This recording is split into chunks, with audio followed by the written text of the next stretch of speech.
one thing that's quite nice is I don't know if this is true or not, whether it's just my perspective, but I feel like people have got a lot more agency these days to be creative, maybe with things that they might want to do themselves. Like, I think with the advent of social media and stuff, like people can just set up businesses like that if they want to, whether it's just like, I know someone who like bakes cakes from their home and like they do a lot of their like business through social media and stuff. And I feel like people have a lot more there's a lot more platforms for them to be able to promote themselves and be creative, which I think is definitely a good thing. And I feel like things are probably, I should say, like less rigid as they might have been in the past.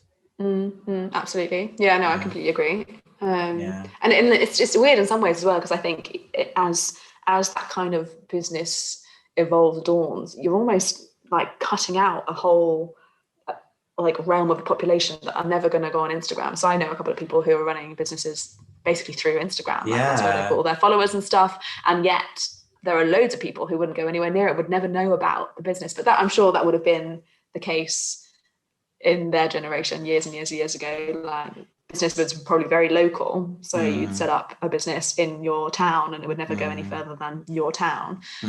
Whereas now it's local to kind of your network, and then maybe as people share it, like an extended network, so it's like a little internet town rather than a physical place. But yeah, it's really interesting. I think it's definitely a good thing because it gives people more options, but also for like people like ourselves who might be a bit more open or less set about exactly what they're doing, I think it just creates so many more options. It can be a bit like, like I'm not sure exactly it's what we go through. Yeah, I think for me, like the amount of choice is a bad thing. If somebody said to me when I was 16, like you can choose between being a teacher or a doctor, that almost would have been easier. I'd have been like, okay, I've made my choice and I'll just follow that path and I'll keep trying at it until I get there. So yeah, I don't know. Like the amount of choice is brilliant and amazing, but it also means that you end up with quite a lot of jobs and you've just got no idea what they are. Like the number of people I meet, and it's particularly if I go and visit friends in London or something and they tell me what they do and I'm like, I don't know what that is. No. Like on your day to day, as you walk into your place of work, like what are you doing? I have no idea.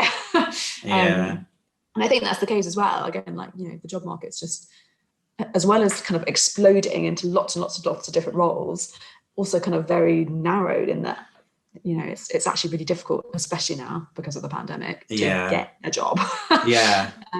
So there are more jobs out there because I don't recognize their names, but they actually being able to get them, I think maybe as well because you have to now have like very specific degrees, and the universities are offering kind of a much wider range of qualifications and degrees than they did before. Like when Mum was a nurse, she didn't need a nursing degree. You just trained as a nurse.